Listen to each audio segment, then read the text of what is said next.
Là, on va faire une petite intervention donc, sur les anti-fouling, faire un petit rappel sur le droit et l'environnement, sur les équipements pour appliquer un anti-fouling. Ensuite, un rappel sur les différents anti-fouling du marché. Et ensuite, je vous parlerai vraiment des alternatives, puisque les directives environnementales vont surgir. Donc, on a des alternatives.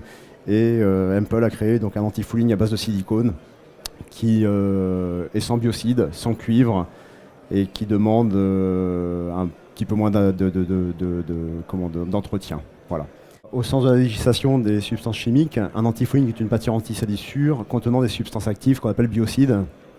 Et à ce titre, les anti-fouling sont soumis à directives communautaires sur les produits biocides, c'est-à-dire au même titre que le Roundup, qui est très bien connu. Voilà. L'exemple type.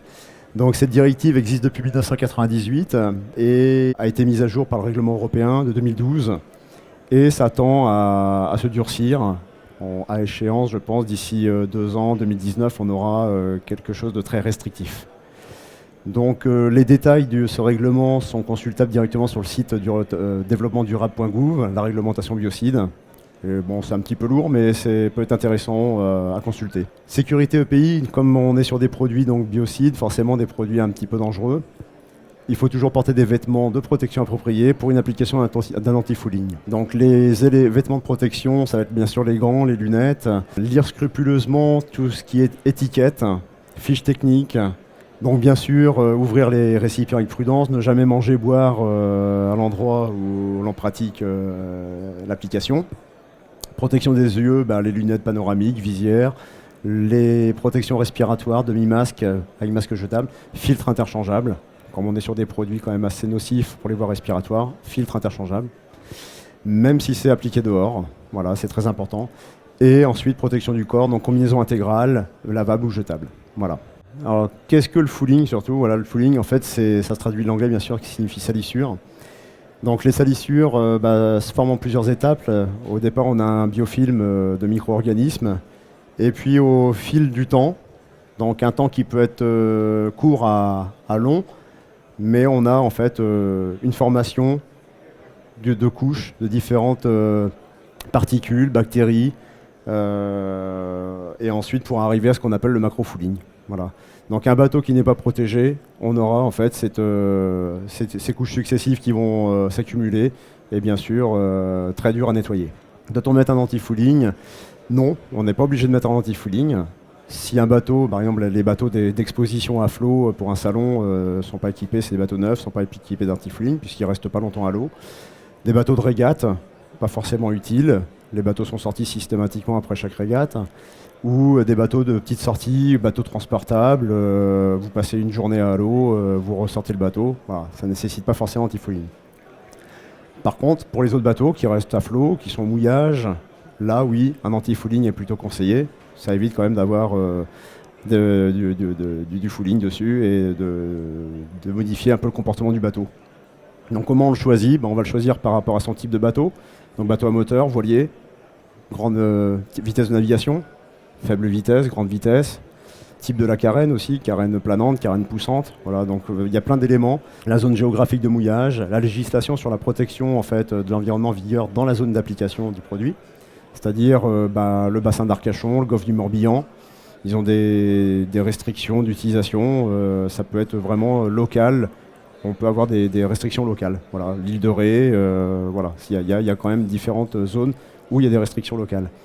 Et puis bien sûr la fréquence d'utilisation du bateau. Un bateau qui reste longtemps au port sans bouger, on privilégiera des matrices dures avec des agents cuivrés. Bon, voilà. Donc les anti-fouling, voilà, il y a différents modes d'action. On va avoir ce qu'on appelle les anti-fouling autopolissants. Donc chez Ample, on a le 1000 NCT, 1000 Performer, la Luxtra. La Luxtra qui a la particularité de pouvoir se mettre sur les coques aluminium. Donc alors bien sûr, ce sont des anti-fouling qui ne sont pas conseillés pour des bateaux rapides, puisqu'on a en fait une érosion naturelle par le mouvement du bateau de l'anti-fouling. Cette érosion naturelle engendre des particules dans l'eau. Voilà. On a un rejet de matière en fait, pour éviter cette formation d'anti-fouling. Donc c'est des bateaux, voilà, c'est un anti-fouling qui va être déconseillé pour des bateaux qui vont à plus de 25 nœuds ou pour la Luxtra jusqu'à au-delà de 35 nœuds. Ensuite, on va avoir donc les matrices dures, donc comme le Hard Racing ou le Bravo. Donc là, on est sur des résines tenant en composants, insolubles dans l'eau, donc généralement chargées en biocide et cuivre, qui vont plus être justement pour des bateaux à moteur rapide, bateaux stockés, bateaux qui sont dans des mouillages. Bon voilà, qui vont échouer en fait à marée basse. Et ensuite, les couches minces, donc qui vont être des matrices dures, mais avec un additif téflon fluoré. Donc chez Hempel, le Hard Racing Texel par exemple, où là on a une finition très lisse et un haut rendement en fait en anti-adhésion, mais toujours avec des biocides et du cuivre. Donc comme je disais tout à l'heure, la législation va se durcir, ça on n'y peut rien, c'est comme ça. Et Hempel a créé une alternative qui est un anti-fouling à base de silicone. Alors, je vais vous mettre une petite vidéo avant. For as long as I can remember, it was a bond between generations. Caring for the boat was essential, so each spring we rolled up our sleeves and did our best. It was hard work to get the boat ready to go back in the water. Today,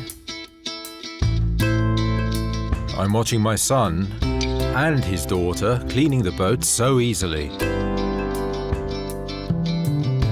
Our family is closer than ever. We do it all together and we bond in a different way. Cleaning has never been so easy.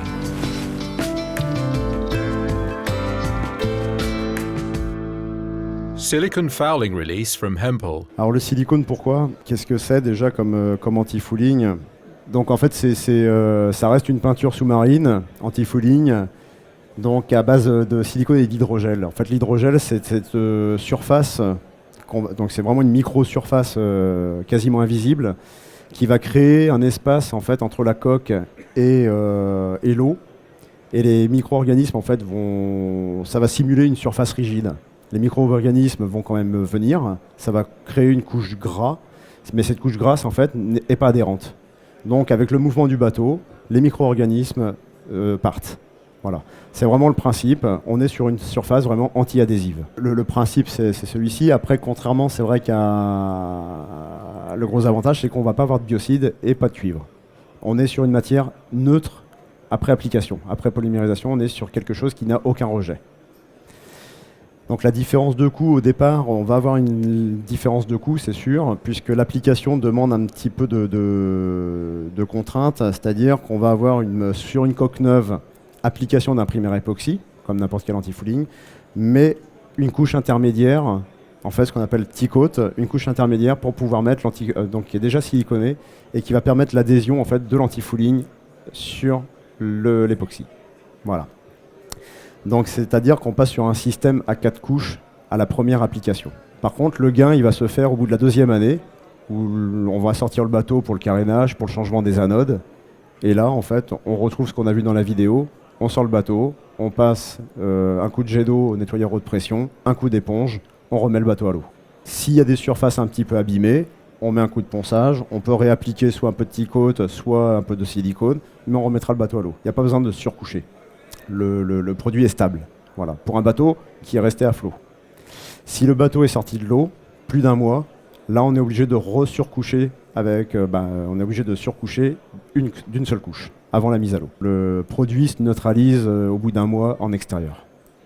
On perd les caractéristiques en fait de l'hydrogel. Il y a 2 ans, on avait présenté le produit, donc c'est un produit quand même sur lequel on a quand même du recul. C'est un produit issu de la marine marchande, donc qui est utilisé depuis déjà de nombreuses années, qui est utilisé aussi dans la pêche, donc, et là qui a été, on va dire, modifié, agrémenté pour le yachting. Mais on a déjà beaucoup de recul puisque ça, nous, on l'a appliqué sur des bateaux depuis maintenant facilement 3 ans. Mais on avait en fait qu'une seule méthode d'application, c'est-à-dire soit un aérogommage sur un bateau qui avait déjà été fait en anti-fouling. On avait un système d'aérogommage, on revenait à la couche d'époxy, on repasse une couche d'époxy, une couche de T-coat, 2 couches d'anti-fouling.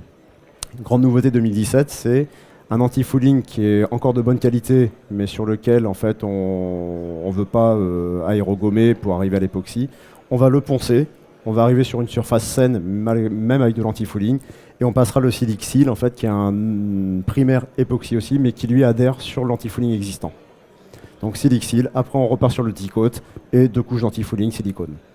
Là ensuite, voilà, on a aussi le troisième cas et quatrième cas. Donc là, on revient sur le primaire époxy light primer, où on aura soit sur une coque qu'on remet à neuf, donc en enlevant l'antifouling existant en aérogommant, ou quatrième cas, une coque vraiment neuve qui sort de chantier, sur lequel on veut faire un préventif osmose.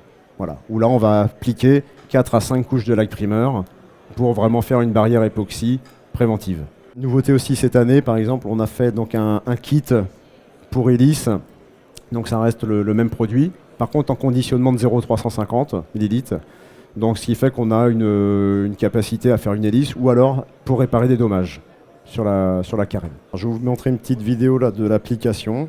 Donc on voit bien hein, les anti-fouling, on ouvre la boîte, on homogénise bien le pot, on mélange bien, afin qu'on ait un produit bien homogène. On prélève dans le bac, et ensuite on applique. On prélève jamais en fait dans le pot. Il faut toujours verser dans un bac. Donc l'application se fait avec un rouleau lacqueur ou rouleau mousse floqué.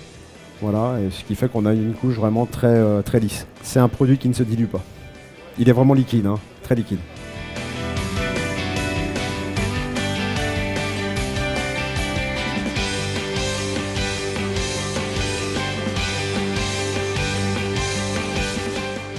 En fait, alors, la mise à l'eau se fait 24 heures après.